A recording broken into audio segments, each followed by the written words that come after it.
राम राम. शेवगाच्या शेंगांची आमटी बनवण्यासाठी एक छोटी वाटी तूर डाळ घेतलेली आहे. डाळ 2 पाण्याने धुवून 2 वाट्या पाणी घालून थोडीशी हळद घालून कुकरमध्ये शिजवून घेऊ. 2 शेवग्याच्या शेंगा कट करून शिरा काढून घ्यायचा आहे. आता आमटीला फोडणी देण्यासाठी गॅसवर पातेलं ठेवलेलं आहे. त्यामध्ये घालूया 1 चमचा तेल. तेल तापलं आहे. मोहरी घालू. मोहरी तडतडली की जिरे घालू.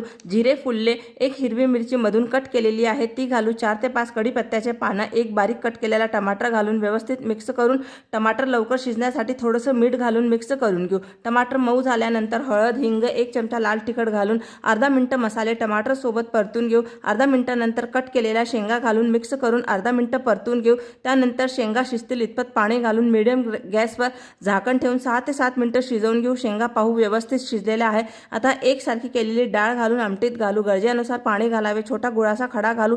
चवीपुरतं मीठ घालून मीडियम गॅसवर 4 ते 5 मिनिटं आमटी उकळून घेऊ. 5-6 मिनिटानंतर वरणाला उकळी आली आहे. फेस